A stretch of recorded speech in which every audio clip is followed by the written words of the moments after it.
Hello and welcome to another video. In this video we're going to be working on squares of a sorted array. And in the problem you're given an integer num sorted in non-decreasing order, and you want to return an array of the squares of each number sorted in non-decreasing order. So obviously, like, one way you could do this is just get all the squares of every number and then just sort the array, right? And that's what you would get here. So you would get like 16, 1, 0, 9, 100, and then sort it in increasing order, and you would get this. Same thing for the second one. So if you just square every number, you get 49, 9, 4, 9, 121. And you can sort it, and you would get this.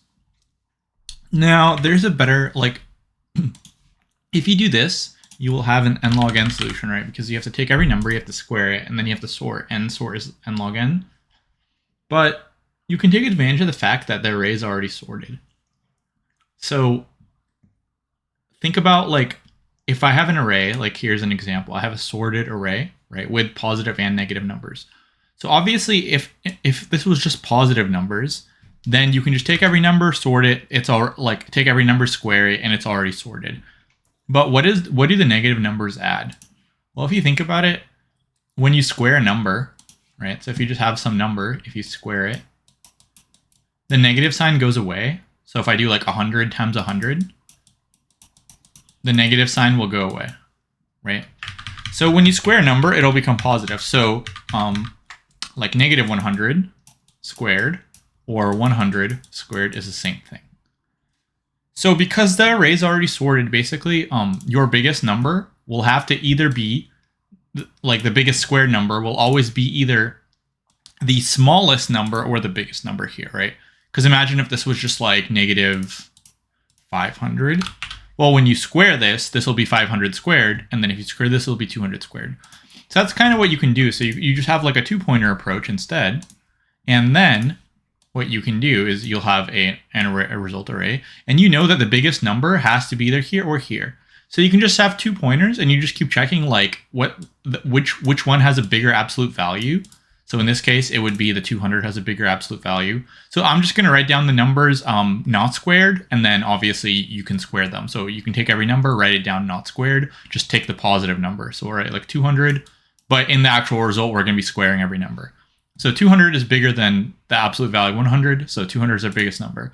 Then we move this left, and then we say again, like, which one's bigger? Well, it's going to be this one over here, right? Because when you square it, the negative will go away. So you just do absolute value comparison.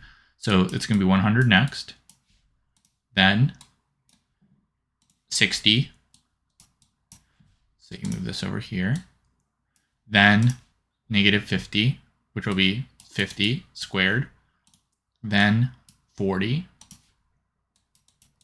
Then 30, then 20, then 2, then 1, then 0, right? So when you have 40, you're going to compare here, you'll get 30, then you'll get 20 is bigger, then this will be over here, then this will come over here, and finally you have one less value.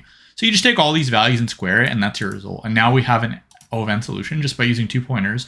So just recognize that in the beginning, the biggest square number will either be over here or over here always, right? Because when you square, the negatives go away.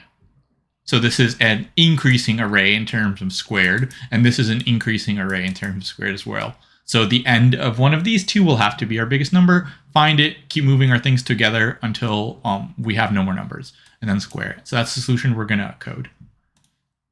So we're just going to make 2 pointers. So we'll say left, right equals 0 and length of nums minus 1. Then we'll say while left is less than right, we'll just say if the absolute value of nums left is less than the absolute value of nums right, then we're going to want to take the right value, and we need to have a result array, so we'll add that in.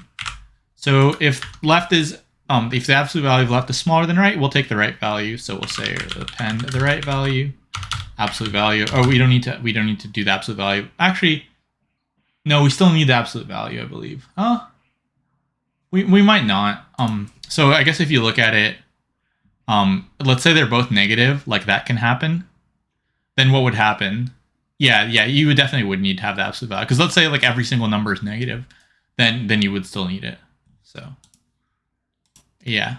Okay, anyway. So we're just gonna add the absolute value of nums right, because that's the bigger value, and we can just square it now. So actually, instead of taking the absolute value, it doesn't even matter the absolute value, because we're gonna end up squaring the number right away, right? So we'll just take number right, square it. Otherwise, we want the other one. So if left is smaller, we want right, otherwise we want left. So then we do this exact same thing, except just with the left. So we do this. Oh, and when we actually take the number, we have to move these pointers, right? So if we take the right number, we'll subtract 1 from the right. If we take the left number, we'll add 1 to the left, right? Because the right is over here, so anytime you take a number, you want to move it this way, which is subtracting. Left is over here, so anytime you take a number, you'll want to move it this way, so that's adding. Then finally, you're going to end up having, so we didn't take into account like the last number, right? So at the end, left will equal right, so you'll have 1 number left. You could change this and have another if statement, but because you only need to do that once, I just prefer doing it this way. So then we basically have 1 number left when left equals right, and we'll just say result append. And that's just going to be like, we can take the left or the right because they're equal now. So now our result is going to be in decreasing order, right? Because we're taking the biggest number first. And we want to return in increasing order, so we just return the reverse of that. So we can say return result in reverse order. Or you could like sort it in reverse order is fine too. Actually, the sorting wouldn't be good, right? Because sorting is on log n. But taking an array and reversing is O of n, so that's fine. And there we have it. So all these solutions are roughly the same, so I wouldn't worry too much about runtime. I think I had it like decent or whatever. And just like for these solutions with small amount of runtime, it literally just depends on like how many variables you use and stuff, so it doesn't really matter.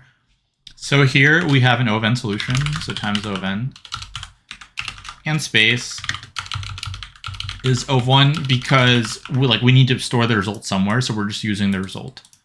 And we're not using anything extra. Like you have to have a result array, you can't do anything about that, but we don't have any other additional space other than 2 pointers. So yeah.